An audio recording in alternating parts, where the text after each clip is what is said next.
My husband left me for another woman. He took my own family to their wedding abroad. He texted me, "Don't be home when we get back. Once it's old, it's dead to me." They all returned and saw what I had done. Their smiles vanished. They looked at the empty land and asked each other one terrified question. I just watched from my car and smiled. "Don't be home when we get back. Once it's old, it's dead to me." That's what my husband texted me from Croatia. From his wedding. To another woman. With my entire family standing behind them in the photo, champagne glasses raised. I stared at that message for exactly 3 seconds. Then I looked up at the construction crew across the street, watching them demolish an old building floor by floor. Controlled demolition, they called it. And I knew exactly what I needed to do. They wanted me gone? Fine. But I'd make sure there was nothing left for them to come back to. The photo was still on my screen. I zoomed in, studying every detail like I was examining architectural blueprints. Samuel stood in the center wearing a tuxedo I'd never seen before. Expensive. Perfectly tailored. The kind of suit that costs $3,000 minimum. Next to him was Clara Ashford. 28 years old. Blonde hair in soft waves. White dress that probably came from some boutique in Boston that I'd walked past 100 times but never entered because I was too busy working. But it wasn't Samuel or Clara that made my hands tighten around the phone. It was everyone standing behind them. My mother Patricia wore lavender. Her favorite color. The same shade she'd worn to my wedding 12 years ago. She was beaming at the camera, champagne glass raised high, looking happier than I'd seen her look in years. Next to her stood my father Robert. He looked uncomfortable, sure, but he was there. Present. Participating. Not protesting. Not refusing. Just standing there like this was normal family behavior. My sister June held a bouquet. An actual bouquet. Like she was part of the wedding party. Like she hadn't spent the last year telling me I needed to be more supportive of Samuel's career. More understanding when he worked late. More flexible when he canceled our plans. And Marcus. My baby brother. The one I put through college when my parents couldn't afford it. The one I helped with rent for 6 months when he lost his job. The one who called me his hero at his graduation. He was grinning in that photo. Chilly grinning. Like attending my husband's wedding to another woman was just another fun family vacation. I sat there in my car outside the Meridian Tower construction site, phone in my lap, trying to process what I was seeing. Trying to make it make sense. But it didn't make sense. None of it made sense. Across the street, the demolition crew was working on a 1960s office building that had been condemned 6 months ago. I'd watched them start the teardown 3 days earlier. They weren't using explosives. This was surgical. Controlled. They removed windows first. Then interior walls. Then support beams. Floor by floor, section by section, the building was coming down in a carefully orchestrated collapse. The foreman stood near the perimeter fence, holding a tablet, monitoring every strike of the excavator. Nothing was random. Nothing was emotional. It was pure calculated precision. That's when the clarity hit me. Absolute. I opened my phone's photo gallery and started scrolling backwards. 12 years of marriage in digital form. Our wedding day, Samuel looking at his phone during the reception. Our 5th anniversary trip to Maine, him disappearing for hours claiming he needed to take work calls. Last Christmas when he insisted we spend it apart because he needed space to think. Every vacation where he was physically present but mentally elsewhere. Every dinner where he checked his messages under the table. Every late night at the office that I'd believed without question. I'd been building our future while he'd been building an exit strategy. Samuel Vaughn. My husband of 12 years. Regional sales manager for a tech company. That's what he told people. That's what I told people. But regional sales apparently involved a lot of hotel rooms and very few actual sales reports. I'd never questioned it because I was too busy running my architecture firm. Too busy designing buildings and managing clients and working 80-hour weeks to notice that my husband was designing a completely different life. Clara Ashford worked in his office. Marketing coordinator. I'd met her once at a company holiday party 2 years ago. She'd seemed nice. Quiet. Forgettable. I remembered thinking she looked young. Too young to be taken seriously in a professional environment. Now I understood. She wasn't hired for her marketing skills. We never had children. Samuel always said the timing wasn't right. We should wait until the business was more stable. Until we had more money saved. Until we traveled more. Until. I'd believed him because I wanted to believe him. Because I thought we were partners building toward the same future. But he wasn't waiting for the right time with me. He was waiting for her. My phone buzzed again. A notification from Instagram. Samuel had posted the photo publicly. The caption read, "Starting our forever in paradise. Surrounded by the people who matter most." The people who matter most. I wasn't in that photo. I wasn't in Croatia. I wasn't anywhere in his new life. I was home. In Boston. Sitting in my car outside a construction site. Reviewing blueprints for the Meridian Tower. The biggest commercial project of my career. The project that would define my firm's reputation. The project I'd been pouring myself into for 9 months while my husband planned his wedding to someone else. The demolition crew across the street brought down another section of the building. The excavator's arms swung precisely, connecting with a load-bearing wall. The structure groaned, buckled, collapsed inward exactly as planned. I watched the dust rise and settle. Then I opened my text messages and typed, "Enjoy Croatia. I'll make sure everything's handled." Samuel would read that and think I was being supportive. Understanding. The way I'd always been. The way he trained me to be over 12 years of marriage. But I wasn't being supportive. I was being strategic. I scrolled through my contacts and found Nicole Ferrara. My attorney. The woman who'd helped me structure my LLC when I started my firm. The woman who'd insisted 5 years ago that Samuel sign a post-nuptial agreement when I expanded the business. The woman I'd kept on retainer even though Samuel thought it was paranoid. She answered on the second ring. "Hazel. What's wrong?"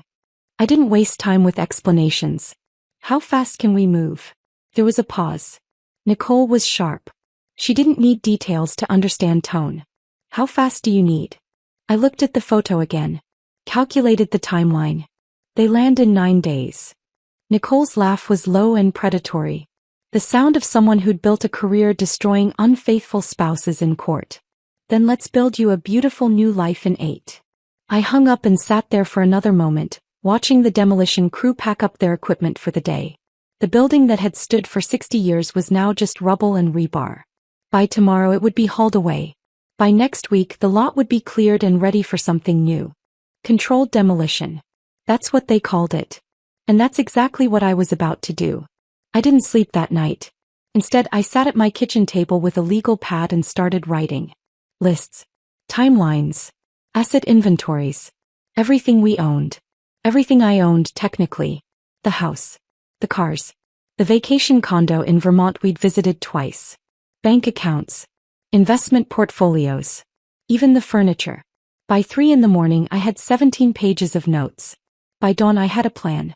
I showered, dressed in my black suit, the one I wore for important client meetings, and drove to Nicole's office in downtown Boston. She texted me her availability at 6 a.m., which told me everything I needed to know about how seriously she was taking this. Her office was on the 14th floor of a glass building overlooking the harbor. Floor-to-ceiling windows. Expensive art on the walls. The kind of space that screamed success and didn't apologize for it. Nicole was already there when I arrived, 2 cups of coffee waiting on her desk. She didn't ask if I was okay. Didn't offer sympathy or platitudes. Just slid a manila folder across the polished wood surface and said, "I filed at 7 this morning. Divorce petition. Grounds. Abandonment, adultery, and breach of post-nuptial agreement." I opened the folder. The paperwork was extensive. Brutal in its precision. "We have evidence," Nicole continued, pulling out her tablet. "Credit card statements going back 18 months. Hotels. Restaurants. Jewelry purchases that never made it to you." She swiped through images. Receipts from places I'd never been. Charges on dates when Samuel told me he was working late. "There's more," she said, and her voice took on an edge I recognized. The tone she used when she was about to destroy someone in court. "Remember that laptop he left open last month? The one you mentioned when we had coffee?" I nodded. I'd been reviewing contracts one evening when Samuel's laptop chimed with a message notification. He was in the shower. The screen was unlocked. I'd glanced over, seen Clara's name, and made a decision I didn't fully understand at the time.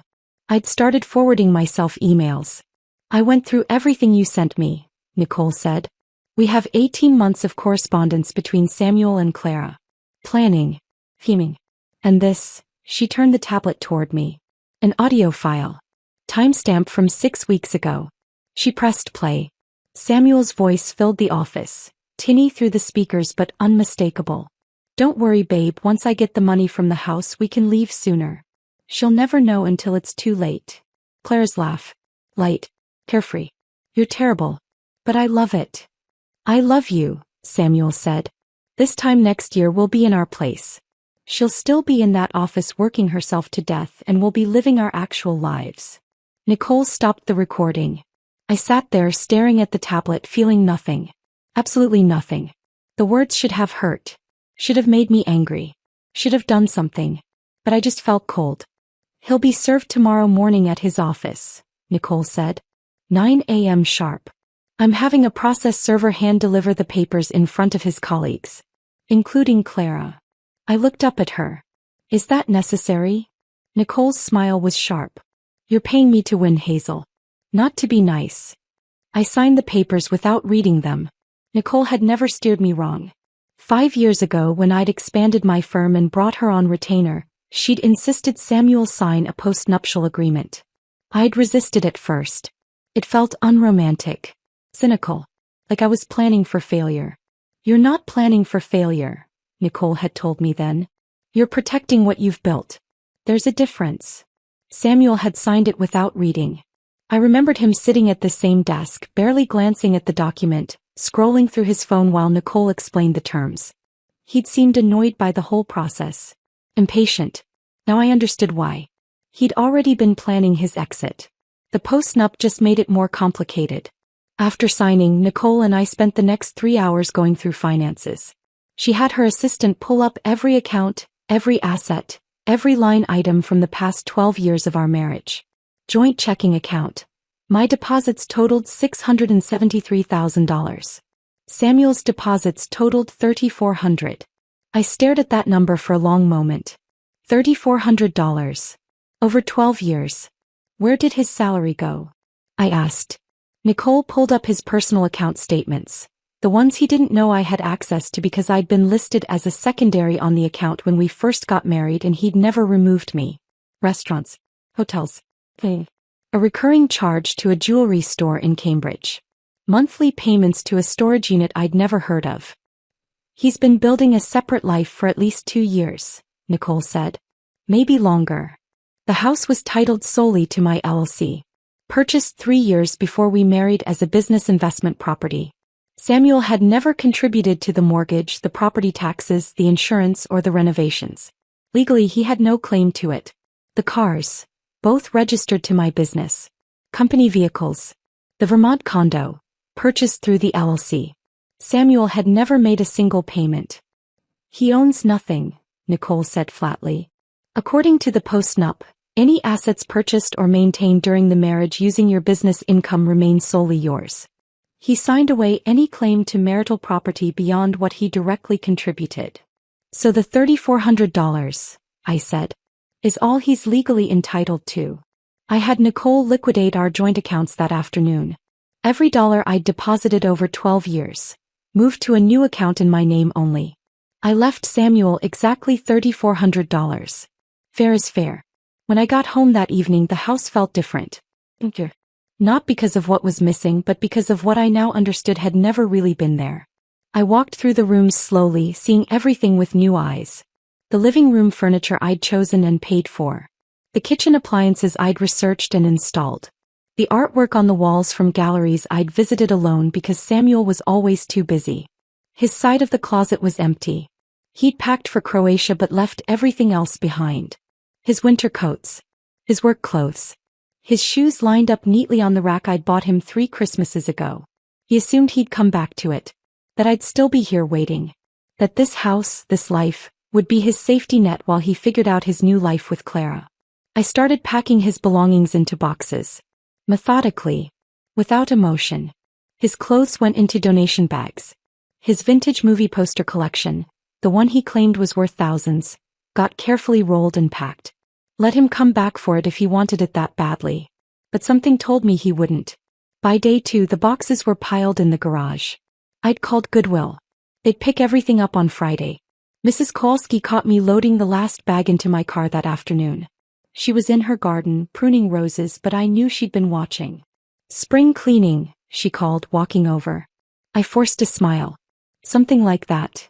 She looked at the boxes, then at me. Her expression shifted. "Is everything okay with you and Samuel? I haven't seen him around lately." "He's traveling," I said. "Extended trip." Mrs. Kowalski nodded slowly, but her eyes said she didn't believe me. "Well, if you need anything." "I'm fine," I interrupted.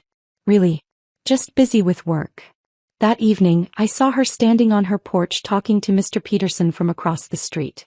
Both of them kept glancing toward my house. Let them wonder. Let them gossip. In a few days they'd have real news to discuss. Day 3 ended with me sitting alone in the living room, drinking wine from a bottle I'd bought last month for a dinner party we never had. Samuel had canceled at the last minute. "Work emergency," he'd said. I pulled out my phone and opened Instagram. Samuel had posted again. More photos from Croatia. Him and Clara on a sailboat. Sunset behind them. Her hand on his chest. His arm around her waist. My mother had commented, "Beautiful couple. So happy for you both." My sister June had tagged herself, "Best family vacation ever." #blessed. They were performing happiness. Broadcasting it. Making sure everyone saw. While I sat here in the house I'd bought, drinking wine I'd paid for, surrounded by furniture I'd chosen, systematically dismantling the life they assumed would be waiting when they returned. I didn't cry. I was done crying. Instead, I opened my laptop and started researching demolition companies in the Boston area. Westwood Demo and Excavation had a 5-star rating and a waiting list 3 months long. I called them anyway. The man who answered sounded tired. "We're booked solid through January. If you want to leave your information." "I need a house demolished in 5 days, I said. "Full teardown. I'll pay double your rate." There was a pause. "Ma'am, permitting alone takes 4 to 6 weeks. We can't just." "I'll have the permits by tomorrow afternoon." Another pause. Longer this time. "What's the address?" I gave it to him. Heard typing on the other end. "That's a historic property," he said. 1920s colonial. Beautiful structure from the listing photos. "You sure you want to tear it down?" "Positive." More typing. Then, "Let me talk to Jack. He'll call you back within the hour." Jack Morrison called me 43 minutes later. His voice was rough, weathered by decades of shouting over machinery. "My guy says you want a demo in 5 days with permits handled by tomorrow. That's not how this works." "It is if you want the job," I said. He laughed. Not amused. Just surprised. "Lady, I've been doing this for 30 years. Nobody gets permits that fast. Not even developers with city council connections." "I'm an architect," I told him. "I've designed half the commercial buildings going up in Boston right now. I know every planning commissioner by name. I know which ones owe me favors. The permits will be ready by 2 p.m. tomorrow." Silence. Then, "You're serious?" "Completely." "Why the rush?" I could have lied. Could have said I had buyers lined up or development plans ready. But something about Jack's directness made me answer honestly. "My husband married someone else last week while I was home working. Took my entire family to Croatia for the wedding. Now they're coming back expecting everything to be exactly as they left it." Jack was quiet for a long moment. Then, "What time tomorrow works for you?" We met at the house at 10 the next morning. Day 4. Jack pulled up in a pickup truck that had seen better decades, climbed out wearing work boots and a flannel shirt that had more paint stains than original fabric. He walked the property slowly, studied the foundation, checked the roof line, examined the walls, took photos and measurements and notes on a clipboard that looked like it had survived multiple construction sites. "Solid structure," he said finally. "Great bones. You could renovate this, flip it for $3 million easy." "I don't want to renovate it." He looked at me. Really looked. Not the way men usually looked at me in business meetings. Assessing, calculating, trying to figure out angles. This was different. Like he was trying to understand something that didn't make logical sense. "You know once it's gone, he said. "No getting it back." "I know." He nodded slowly. Wrote something on his clipboard. "With expedited permits, we can start tomorrow morning. Demo takes about 8 hours for a house this size. Debris removal another day. You'll have an empty lot by Friday evening. How much?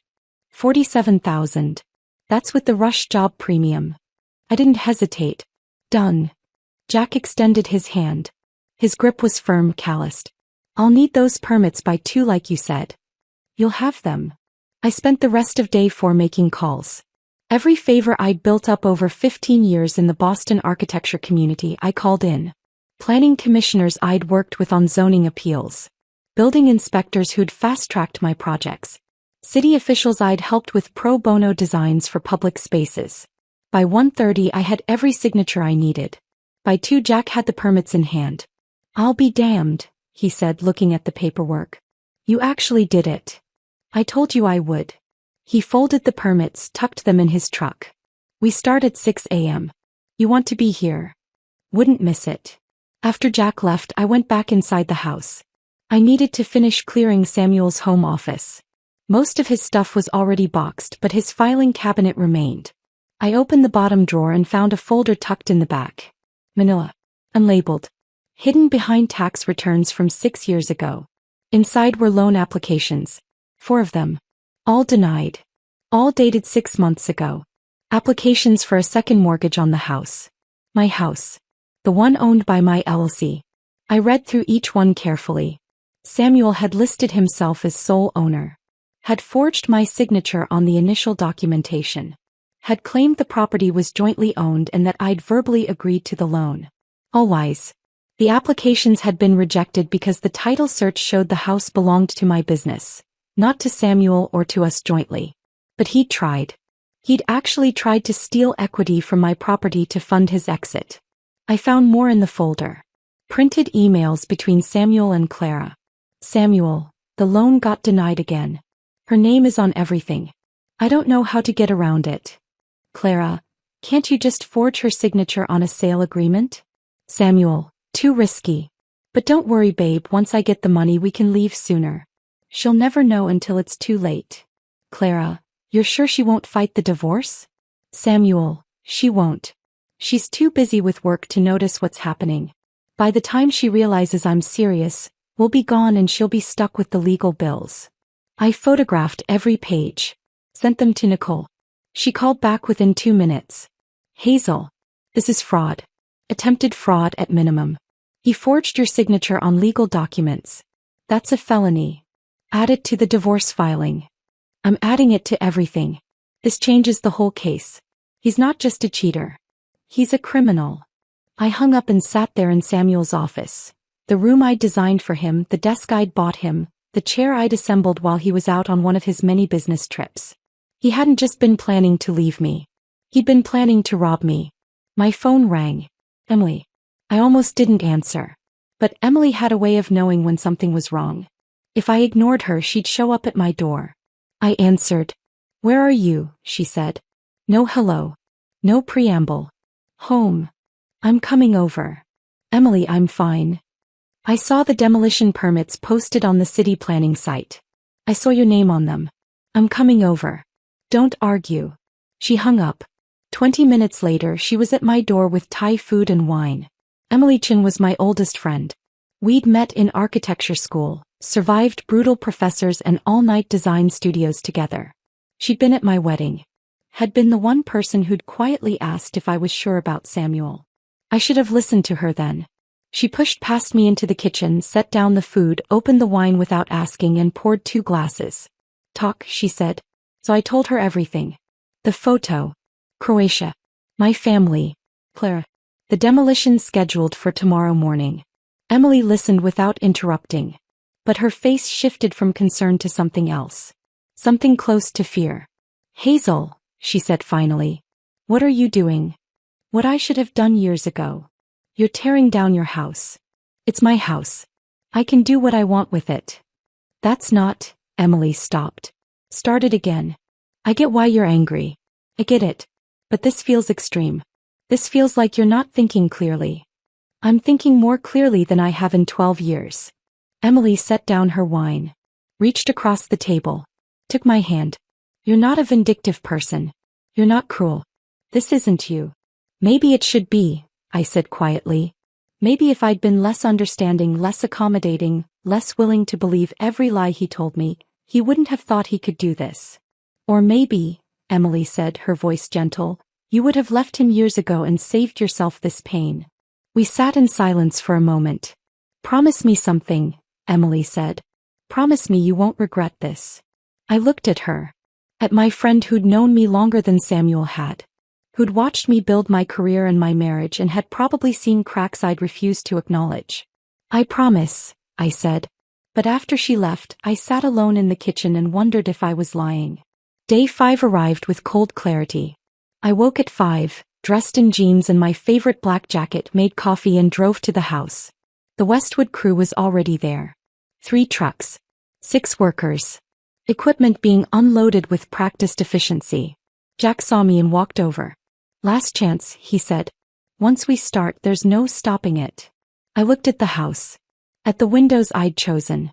The door I'd painted. The porch where I'd sat countless evenings waiting for Samuel to come home. Start, I said. The machinery roared to life.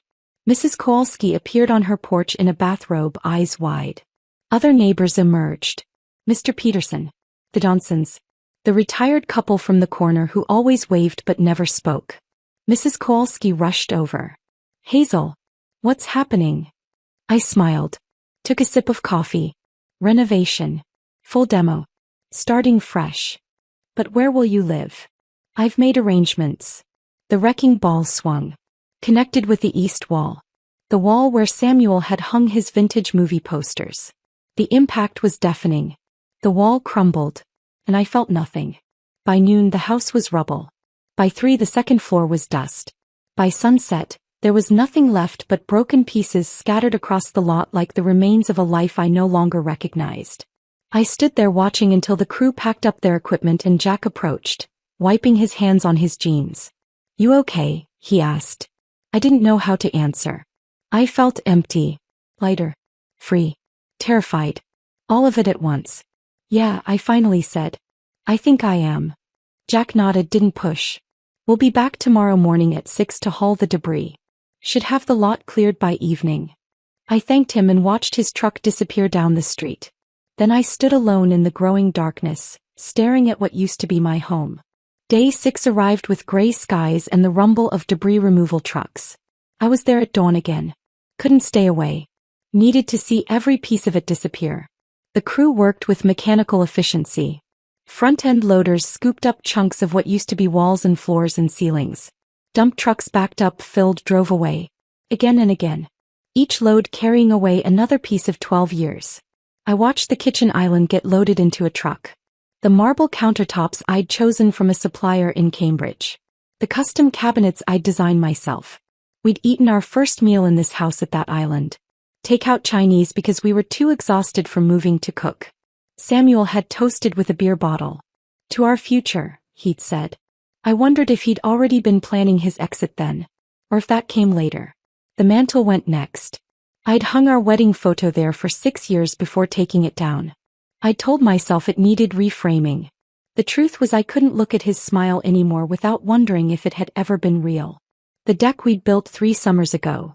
The one where we were supposed to grow old together, drinking coffee and watching sunsets. Was broken into pieces and hauled away by 11. By afternoon the lot was nearly clear. Just dirt and scattered debris. The crew brought in a grader, leveled everything, smoothed it out.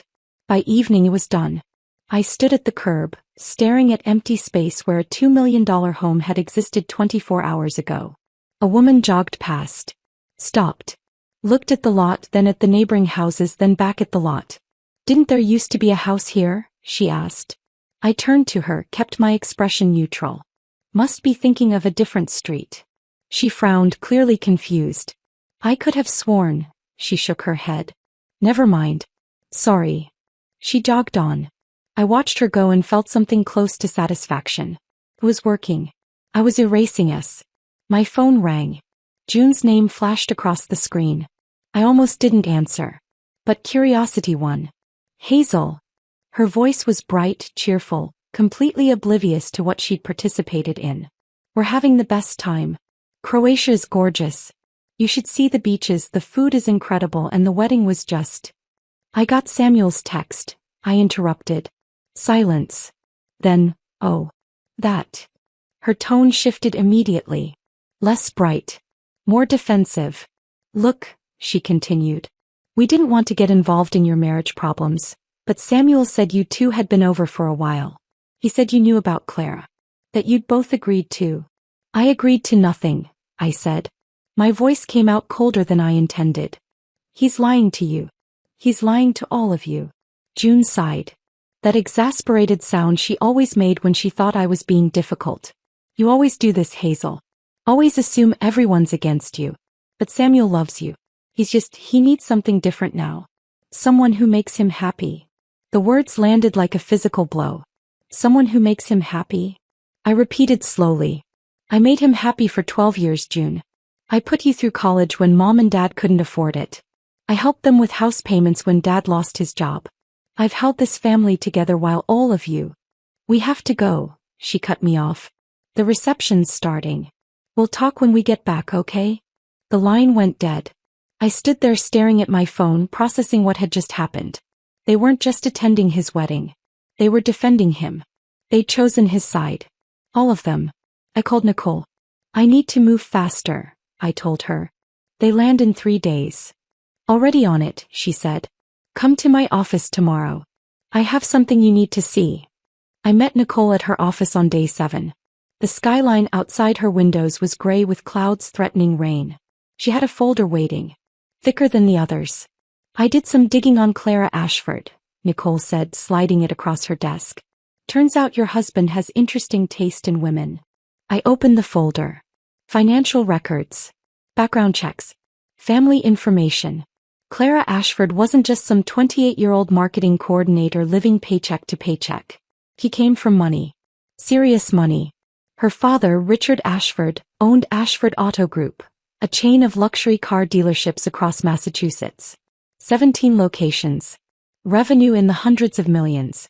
Clara's trust fund was worth over $2 million. She doesn't need Samuel's money, Nicole said. But Samuel definitely needs hers. She flipped to another section. Bank statements showing wire transfers from Clara to Samuel over the past year. $10,000 in March.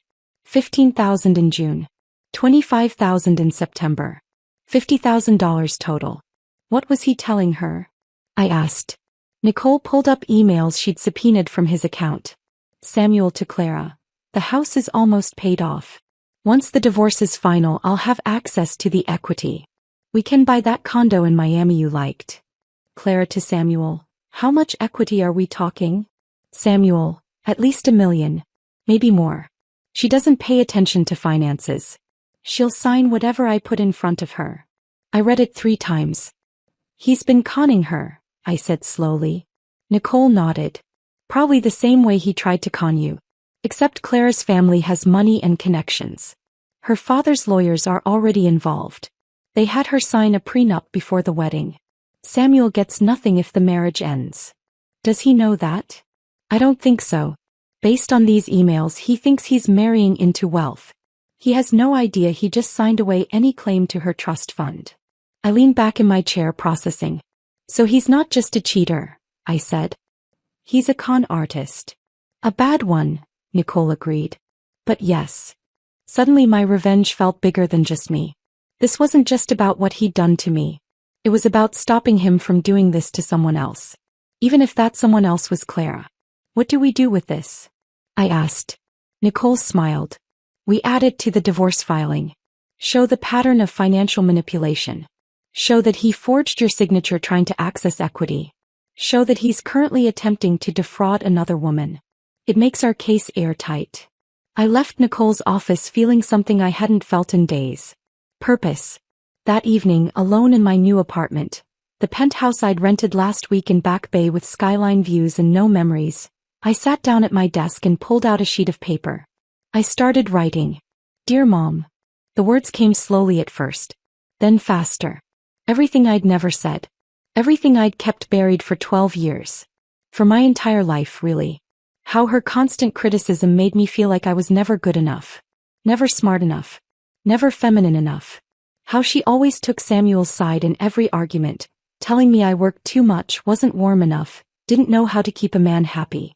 How she chose to attend his wedding to another woman while her own daughter was falling apart. I wrote about the loneliness. About burying myself in work because home stopped feeling like home years ago. About trying to fix something that Samuel had already decided was broken. About how I kept trying to earn her approval and never understanding why it was always just out of reach. I wrote until my hand cramped. Until the words blurred. Until there was nothing left to say. Then I folded the letter carefully, slid it into an envelope and wrote, Patricia Monroe, across the front. I held it for a long moment. Then I tucked it into my desk drawer. Maybe someday I'd send it. Maybe I'd keep it as a reminder that some things are better left unsaid. Some bridges are better burned than crossed. I poured wine and stood at my window looking out at the city lights. In 2 days they'd land at Logan Airport. In 2 days, they'd drive to the house expecting everything to be exactly as they left it. In 2 days they'd see what I'd done. And I'd be watching. Day 8 began with paperwork. I met Tom Brennan at a coffee shop in Cambridge, halfway between his office and mine. The kind of place with exposed brick and overpriced lattes that Samuel always complained about. Tom was already there when I arrived, sitting at a corner table with a leather portfolio and reading glasses perched on his nose. He was in his 50s, with kind eyes and hands roughened by decades of construction work. The kind of man who'd built things his entire life and understood the weight of what gets torn down. He stood when he saw me, shook my hand firmly. Hazel. Good to see you. We sat. He opened the portfolio, pulled out the deed and transfer documents. This is a hell of a lot, he said, reviewing the papers one more time. Prime location. Great zoning. I'm still surprised you're selling. Property like this doesn't come available often. I wrapped my hands around my coffee cup. The heat felt grounding. Time for a change, I said simply. Tom nodded, didn't push. He signed where his attorney had flagged, then slid the documents across the table. I signed my name on 6 different pages. Witnessed. Notarized. Final. Just like that, $3.2 million transferred into my business account. Tom shook my hand again. Good doing business with you. And if you ever need architectural work for future developments, give me a call. I've seen your designs. You're good. I will, I said. Thank you. He gathered his papers, stood, paused. I hope whatever you're starting fresh from, I hope it's worth it. I watched him leave, then sat alone at that table for another 20 minutes, staring at the signed documents in front of me. The house was gone. The money was mine. Samuel and my family were returning tomorrow. There was no going back now. I drove to the parking garage where I'd left my car and sat behind the wheel for 20 minutes, hands gripping the steering wheel, breathing slowly. Deliberately. I wasn't scared. But I wasn't entirely sure I was okay either. The penthouse I'd rented last week was in Back Bay. 17th floor. Floor-to-ceiling windows overlooking the city. 2 bedrooms even though I only needed one. Modern kitchen with appliances I'd probably never use. The kind of place I'd always wanted but never suggested to Samuel because he thought downtown living was too flashy and not practical. I'd moved in 3 days ago with the few things I'd taken from the house. My clothes. My laptop. My favorite chair from the home office. Everything else was new. Furniture I'd ordered online and had assembled by professionals. Dishes I'd never eaten off of. Towels that still had tags. It was beautiful. It was also completely empty of anything that felt like me. I was unpacking the last box, books mostly, when my doorbell rang. Emily stood in the hallway holding 2 bottles of wine and an expression that said she was prepared to stage an intervention. We need to talk, she said, pushing past me into the apartment. She set the wine on the kitchen counter, surveyed the space with the critical eye of someone who'd known me for 15 years. Nice place, she said. Sterile. But nice. I just moved in. 3 days ago. You've had time to make it feel like home. She opened one of the wine bottles without asking, poured 2 glasses, handed me one. Except you're not trying to make it feel like home. You're hiding. I took the wine. I'm not hiding. You're isolating, Emily said, settling onto my couch. You're not answering my texts. You're not coming to yoga. You've canceled lunch 3 times. You're disappearing, Hazel. I sat beside her, stared out at the city lights beginning to glow in the dusk. I'm fine. Just busy. Busy demolishing your life? She turned to look at me. Not accusing. Just sad. You used to talk to me. About everything. Now you're like, I don't know. Like you're somewhere else. Like you've already left and your body just hasn't caught up yet. I took a long drink of wine. I am somewhere else, I said quietly. The person I was. The one who believed in love and family and partnership. She's gone. She died when that photo came through.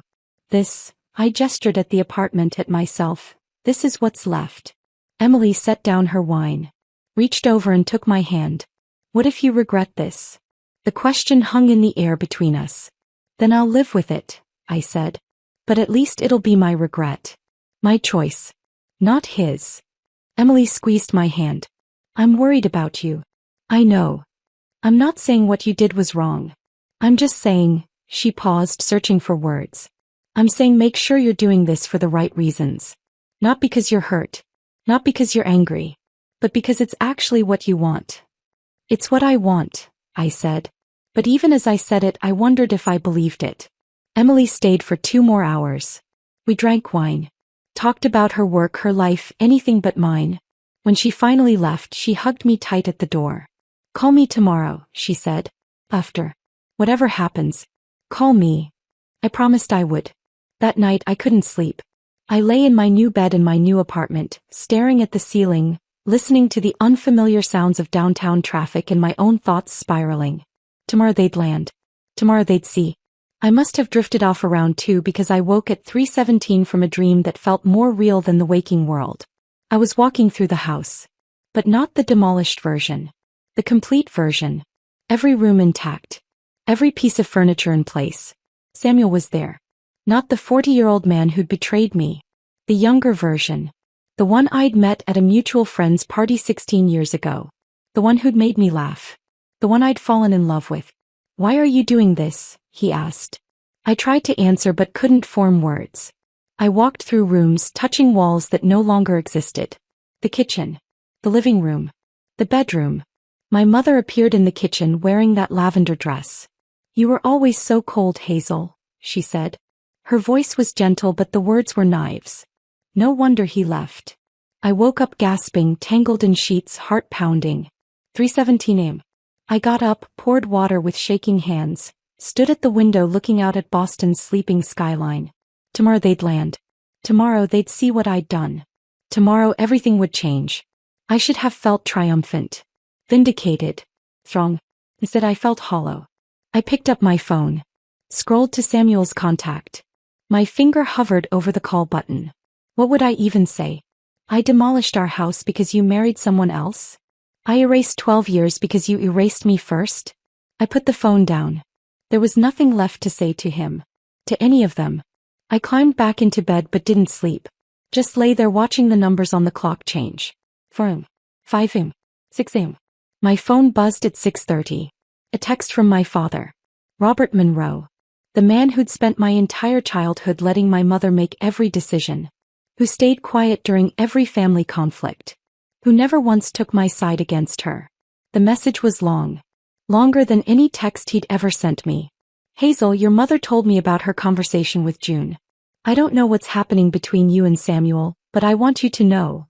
No matter what, you're still my daughter. I don't understand any of this. I don't know who's right or wrong. But I love you. Call me when you're ready. I read it 10 times. Then 20. Part of me wanted to call him immediately. To tell him everything. To hear him take my side for once in my life. But another part, the part that had been hurt too many times, disappointed too often, wondered if this was a trap. Was he gathering information to report back to my mother? Was this just another betrayal waiting to happen? I typed out 3 different responses and deleted them all. Finally, I just saved the message and set my phone down. Maybe later. Maybe after. Maybe never. I got up, showered, dressed in the black suit I'd worn to meet Tom Brennan. My power suit. My armor. I made coffee that I didn't drink. I checked my phone obsessively. Their flight was scheduled to land at 2:35 p.m. I'd already calculated the timeline. Customs. Baggage claim. 3 luxury SUVs. Samuel had posted photos of them yesterday with the caption, "Coming home in style." They'd arrive at the house around 4. And I'd be there. Watching from across the street. Watching them see what I'd done. I sat on my couch staring at the city, counting down the hours. And wondering if Emily was right. Wondering if I'd regret this. Wondering if the person I'd become in the past 8 days was someone I'd even recognize a year from now. But it was too late to wonder. The house was gone. The money was transferred. The revenge was set. All that was left was to watch it unfold. At 2:35 p.m. their flight landed at Logan. I tracked it on my phone from my car parked across the street from where the house used to be. The lot looked perfect. Fresh sod that had been laid with professional precision. Green. Uniform. Undisturbed. I'd even had a small decorative bench installed near the sidewalk yesterday. A touch I couldn't resist. Made the empty lot look intentional. Like it had always been this way. Like nothing had ever existed here. I was wearing my power suit. Black Armani. Red bottom heels. The outfit I wore when I closed major deals or presented to difficult clients. My armor. Coffee sat in the cup holder. Still hot.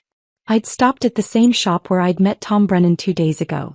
I checked my phone again. They'd be through customs by now. Collecting luggage. Finding their rental cars. Samuel had posted about the SUVs yesterday. 3 luxury vehicles. But expensive. Coming home in style. His caption had read. I wondered if Claire's father had paid for them. The afternoon was cool. October in Boston. The kind of weather that makes people post about fall leaves and pumpkin spice. Normal people. People whose lives weren't currently imploding. I waited. At 3:58 the first SUV turned onto the street. Then the second. Then the third. My heart rate didn't change. My hands didn't shake. I just watched. They pulled up to the curb, or rather to where they expected the driveway to be. The engines cut. Doors opened. Samuel emerged first from the middle vehicle. Suntanned. Relaxed. Wearing a linen shirt that probably cost $200. He stretched, said something to Claire that made her laugh. Claire stepped out next. Blonde hair in waves. White sundress. The ring on her left hand catching the afternoon sun. She looked happy. Carefree. Like someone who'd just returned from the best vacation of her life. My mother came next from the lead SUV. Designer sunglasses. Lavender scarf. The same shade she'd worn in the wedding photo. Then my father. Looking tired. Confused already even though he hadn't seen the lot yet. June emerged scrolling through her phone. Marcus started unloading luggage. Suitcases and duty-free bags and souvenirs from a trip that had celebrated my marriage ending. They were all smiling. Laughing. Talking over each other about the flight, the food, the memories they'd made. Until Samuel turned toward where the house should be. His body went rigid. The smile disappeared. He took 2 steps toward the lot and stopped. Just stopped. Claire noticed first. Babe. She was still holding a shopping bag, still half smiling. What's wrong? Samuel didn't answer. Couldn't answer. He was staring at the empty space like it was a puzzle his brain couldn't solve. Claire followed his gaze. Her smile faded. The shopping bag slipped from her fingers. Where's, she started. Stopped. Where's the house?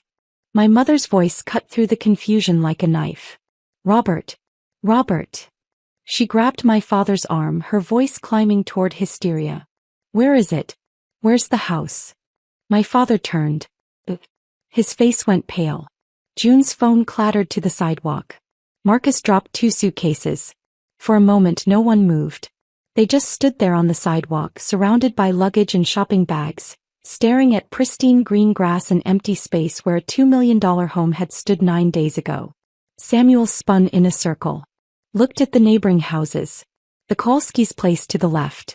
The Petersons to the right. Both exactly where they'd always been. He looked at the mailbox. Still standing at the curb.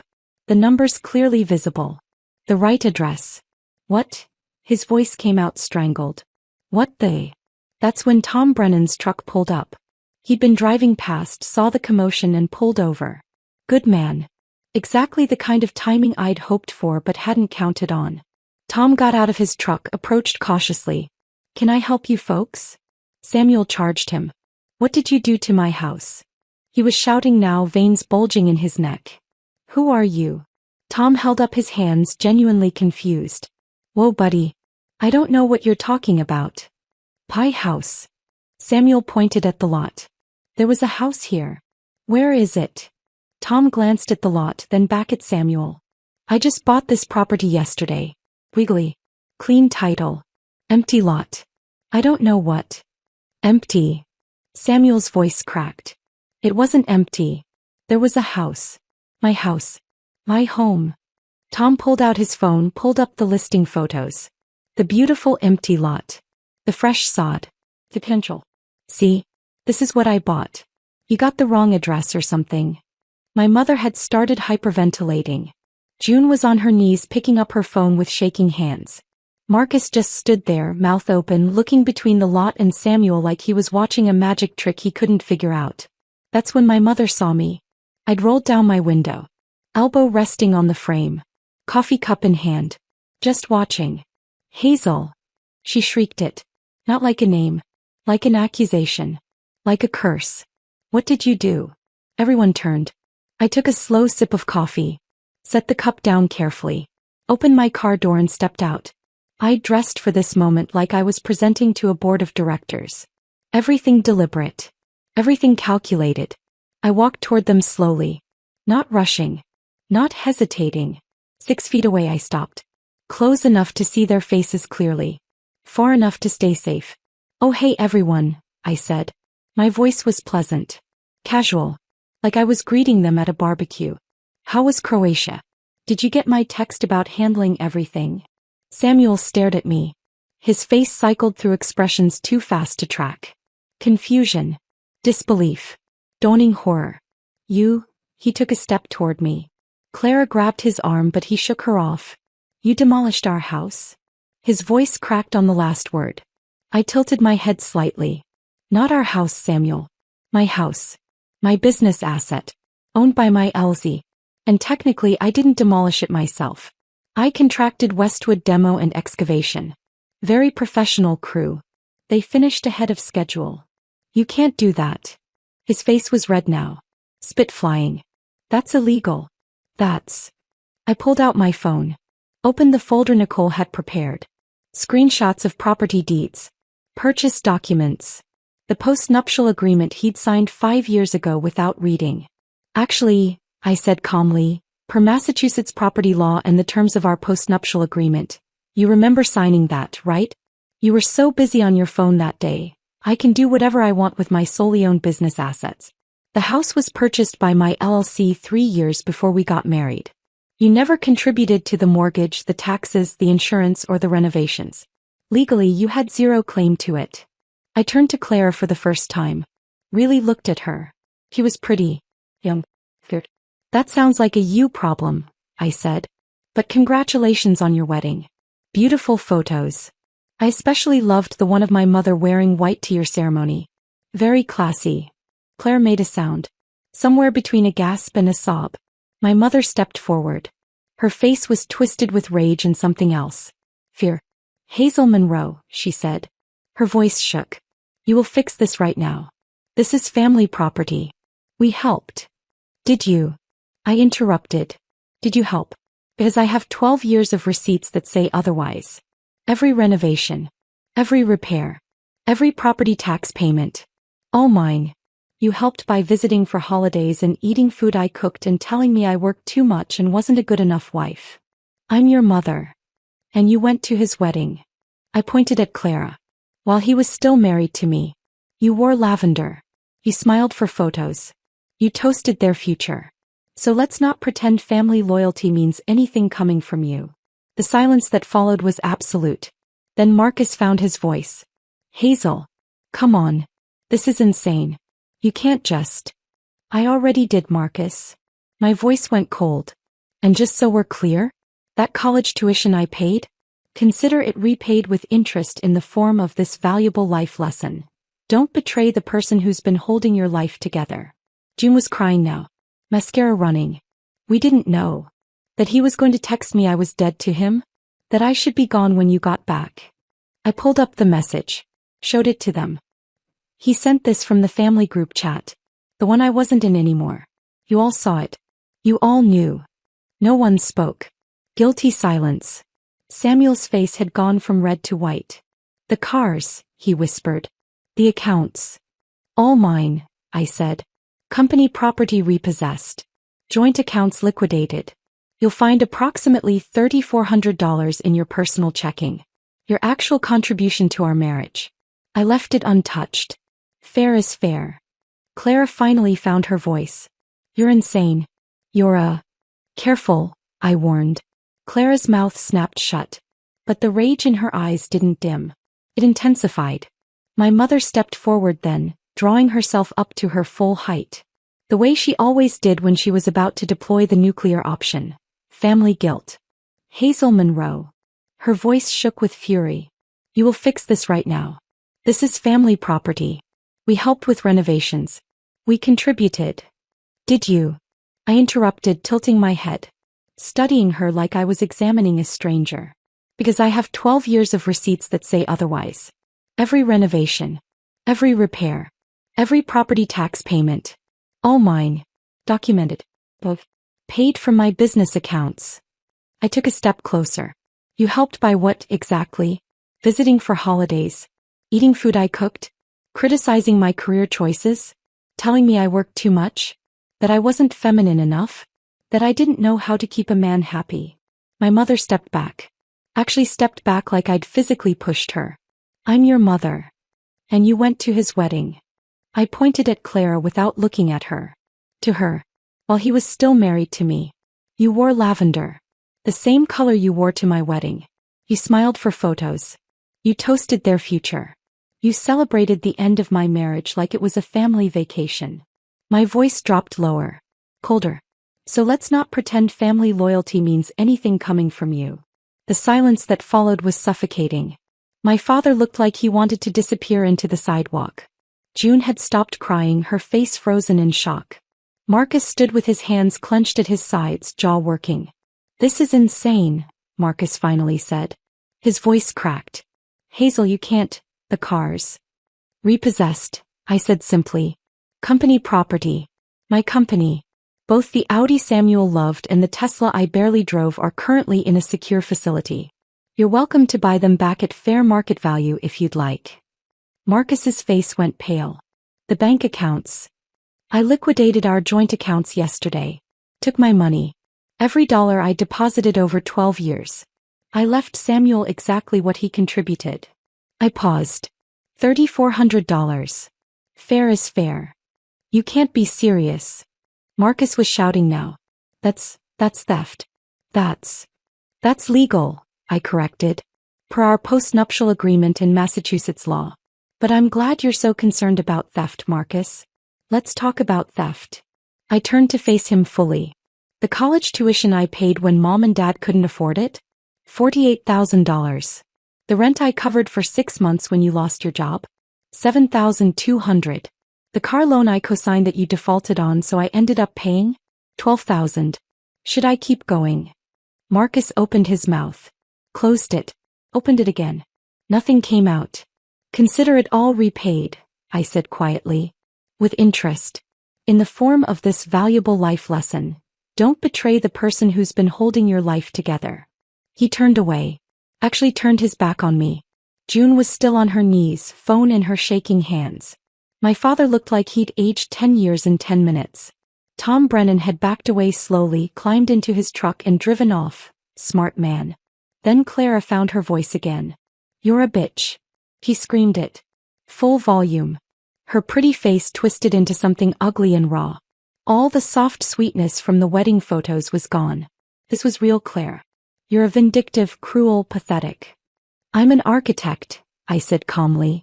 There's a difference. I build things. I also unbuild them when necessary. Controlled demolition. It's all about precision. Clara lunged toward me.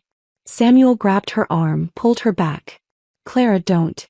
How are we supposed to afford? She started, then caught herself. Too late. I smiled. Afford what, Clara? I thought you came from money? Isn't your father worth millions? Doesn't he own all those car dealerships? Her face flushed red. Or, I looked at Samuel now. Did you lie to her, Samuel? Tell her I had money that would be yours in a divorce? Tell her you owned half of everything. Samuel's expression shifted. Confusion replacing anger. What is she talking about? He asked Clara. Nothing, Clara said quickly. She's just. Or maybe, I continued, Clara lied to you. About her trust fund. About her family's money. About what she could offer you once you finally got rid of the wife who was funding your life. I let that hang in the air. The silence was exquisite. Samuel looked at Clara. Clara looked at the ground. June looked between them like she was watching a tennis match. My mother's mouth had formed a perfect O of shock. You deserve each other, I said simply. Samuel's face had cycled through every emotion possible and landed on white-lipped fury. Where are we supposed to go, Hazel? Where? I shrugged. Maybe Clara's place? Oh wait, I looked at her. You live with your parents, don't you? 28 years old and still in your childhood bedroom. How romantic. I'm sure they'd love to host your new husband. Clara made a strangled sound. I turned toward my car then stopped. One more thing. Oh, and Samuel, I filed for divorce on Monday. You'll be served at your office tomorrow morning. 9 a.m. sharp. My attorney is Nicole Ferrara. You should look her up. She's never lost a case. You can't do this. Samuel shouted. I'll sue you. I'll take you for everything. I pulled out my phone one last time. Found the audio file I'd been saving for this exact moment. And just so we're all clear about who the victim is here. I hit play. Samuel's voice filled the street. Tinny through my phone speaker but unmistakable. Don't worry, babe, once I get the money from the house we can leave sooner.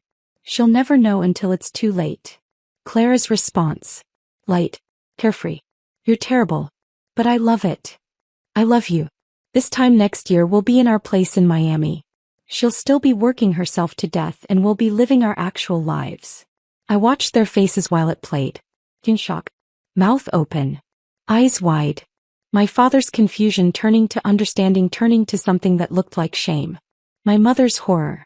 Hand over her mouth. Marcus's disgust. Samuel. Finally. And Samuel's terror.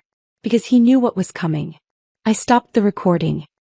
He tried to forge my signature on a second mortgage application 6 months ago, I said quietly.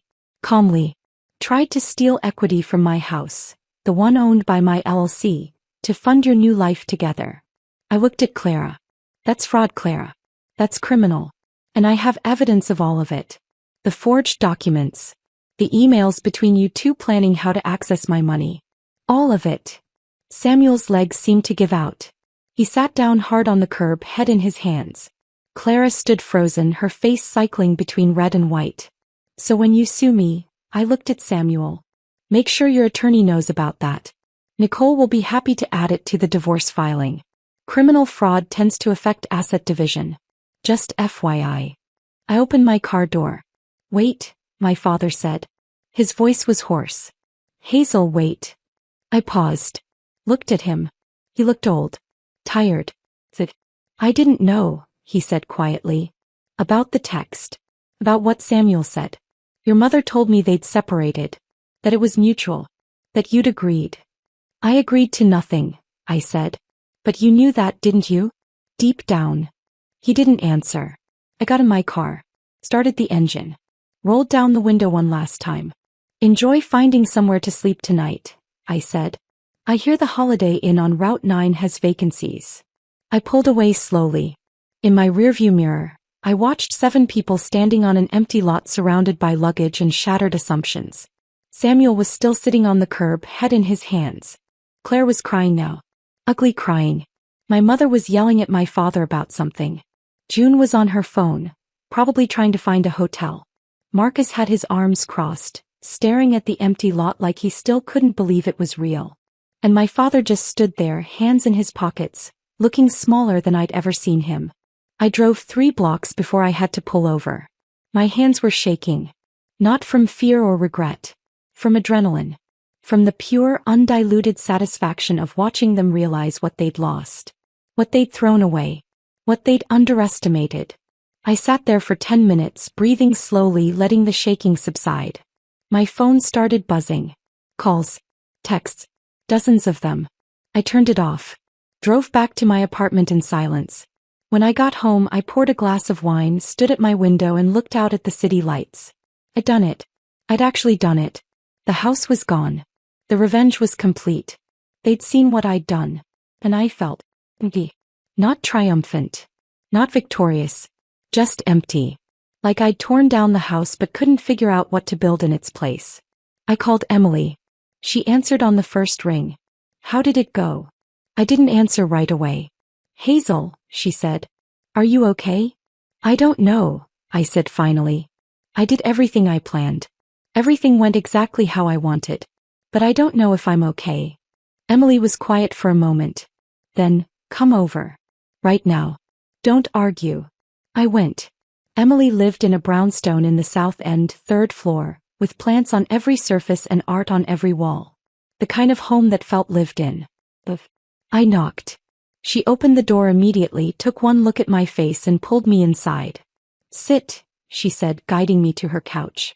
I'm making tea. Don't argue. I sat. She disappeared into the kitchen. I heard water running, the kettle clicking on, cabinets opening and closing. I stared at a painting on her wall. Struck. Blues and grays swirling together. I'd always liked it but never really looked at it before. Emily returned with 2 mugs. Sat beside me. Didn't say anything. Just waited. I did it, I said finally. Everything I planned. It went exactly how I wanted. But I feel empty. The words came out quiet. Broken. I thought I'd feel vindicated. Triumphant. Instead I just feel. I stopped. Started again. I tore down the house. I got my revenge. I watched them realize what they'd lost. And now I don't know what to do with any of it. Emily set down her tea. Put her arm around my shoulders. You did something irreversible, she said gently. That's a lot to process. I don't regret it, I said quickly. I don't. They deserved it. But revenge doesn't fill the hole it creates. I nodded. We sat in silence for a long time. What happens now? Emily asked. I don't know. That night back in my apartment my phone wouldn't stop buzzing. 63 missed calls by midnight. Hundreds of texts. My mother, you've destroyed this family. I hope you're proud. June, I can't believe you did this. You're cruel. You're vindictive. I don't know who you are anymore. Marcus, I hope you're happy now. I hope it was worth it. Samuel, you'll regret this. Well, Sue, you'll lose everything. Clara, you're a pathetic old woman who couldn't keep her husband. Enjoy dying alone. Even people I barely knew were messaging. Aunt Lorraine, who I hadn't spoken to in 5 years. Your mother is devastated. How could you be so selfish? Cousins, old family friends, people coming out of the woodwork to tell me what a terrible person I was. I blocked them all. Every number except my father's. His message sat at the top of my inbox, unread. I poured wine with shaking hands. Stood at my window. Looked out at the city lights and wondered if this was what victory was supposed to feel like. I didn't read my father's message that night. Or the next day. I let it sit there unopened while I threw myself into work. The Meridian Tower project needed final approvals. I had 3 client presentations scheduled. My firm was busier than it had ever been and I used that as an excuse not to think. Not to feel. Not to process what I'd done. But on the 3rd day, sitting in my office at 2 in the morning because I couldn't sleep, I finally opened it. Hazel, I'm staying at a hotel. Your mother won't speak to me because I said what you did was understandable, even if it was extreme. June won't return my calls. Marcus is furious. I don't know how to fix this family. But I want you to know, I'm proud of you. For standing up for yourself. For not letting them walk all over you. I should have done more to protect you growing up. I failed you. And I'm sorry. If you want to talk, I'm here. Dad. I read it 5 times before I could breathe properly. Then I called him. He answered on the 2nd ring. Hazel. Can we meet? I asked. Tomorrow. Yes. Anywhere. Name the place. We met at a coffee shop in Cambridge the next afternoon. Neutral territory. Away from memories. My father looked older than I remembered. Gray hair thinner. Lines deeper around his eyes. He was wearing jeans and a sweater I'd never seen before. Not the clothes my mother usually picked out for him. He stood when he saw me. Hugged me tight. We sat. Ordered coffee. Didn't speak for a moment. Your mother is threatening divorce, he said finally. His voice was quiet. Resigned. Because I won't condemn you. Dad, I don't want to ruin your marriage. You didn't ruin anything, honey. He looked at me directly. I'm finally seeing clearly what's been broken for years. Maybe decades. Your mother has always needed someone to blame. Someone to control. And I let her. I let her criticize you. I let her favor June. I stayed silent when I should have spoken up. You're speaking up now. He smiled sadly. 30 years too late. We talked for 2 hours. About my childhood. About how I'd always felt like I was trying to earn approval that never came. About how my mother's criticism had shaped me into someone who worked constantly, trying to prove I was good enough. About June. How she'd always been the favorite because she was easier. More compliant. Less threatening. About Marcus. How I'd stepped into the role of provider because someone had to. I can't fix the past, my father said finally. But I'd like to be part of your future. If you'll let me. I reached across the table. Squeezed his hand. I'd like that, I said. It wasn't forgiveness. Not entirely. But it was a beginning. 6 months passed. The lot where my house had stood became the Monroe Heights development. 8 luxury townhouses. My design. My vision. The project attracted attention. Architecture magazines featured it. Industry publications interviewed me about the concept. Building modern luxury on historic lots. Honoring the past while creating something new. I didn't tell them the full story. Just the professional version. My firm's client list doubled. Then tripled. I hired 3 new architects, including a young woman named Sarah Chin who reminded me of myself at 25. Brilliant. Driven. Hungry to prove herself. I mentored her the way no one had mentored me. Taught her to negotiate. To value her work. To never let anyone make her feel small. Emily and I had coffee every Sunday. She never said, "I told you so," but she did say, "I'm glad you're okay," more often than necessary. My father and I had dinner once a month. He'd separated from my mother officially in January. Moved into a small apartment in Somerville with a view of the river. He seemed lighter. Younger somehow. Like he'd been carrying weight for decades and finally set it down. We didn't talk about June or Marcus. That bridge was burned and would stay burned. But we talked about everything else. His dreams of traveling. My plans to open a second office in New York. The life he was building in his 70s. The life I was building in my 40s. Healing wasn't linear. Some days I felt strong. Other days I woke up from dreams about the house and felt hollow. But the hollow days became less frequent. And the strong days became my foundation. On a Tuesday evening in late April, my phone buzzed with a message from an unknown number. I almost didn't open it. But curiosity won. "Samuel. I've had time to think. We made mistakes. Can we talk?" I stared at those words for exactly 3 seconds. Thought about the photo he'd sent from Croatia. The caption that called me dead. The house he'd tried to steal from. The 12 years I'd given him while he planned his exit. Thought about the woman I used to be. The one who would have read that message and felt hope. Who would have called him back. Who would have believed we made mistakes, meant something other than, "I want something from you." That woman was gone. I typed, "Sorry. Once it's old, it's dead to me." Funny how that works. Then I blocked the number. I walked to my window. Looked out at the Boston skyline. At the buildings I'd helped design. At the city I'd claimed as mine. The demolition hadn't just been about destroying a house. It had been about destroying the version of myself who accepted betrayal. Who made excuses for people who didn't deserve them. Who built a life for others while neglecting to build one for herself. That woman was dead. In her place was someone stronger. Harder in some ways. More careful with trust. But also more honest about what I wanted. More willing to walk away from what didn't serve me. More certain that being alone was better than being with people who made me feel alone. They'd wanted me gone. I'd made sure there was nothing left for them to come back to. And in the empty space where that life used to be, I'd built something better. Something that was entirely, permanently mine. I poured wine. Toasted my reflection in the window. To new foundations. To controlled demolitions. To the life I built alone and the peace I found in its silence. If this story of calculated revenge had you holding your breath, smash that like button right now. My favorite part was when Hazel watched from her car as 7 people stood on an empty lot, realizing the house was gone. What was your favorite moment? Drop it in the comments below. Don't miss more powerful stories like this.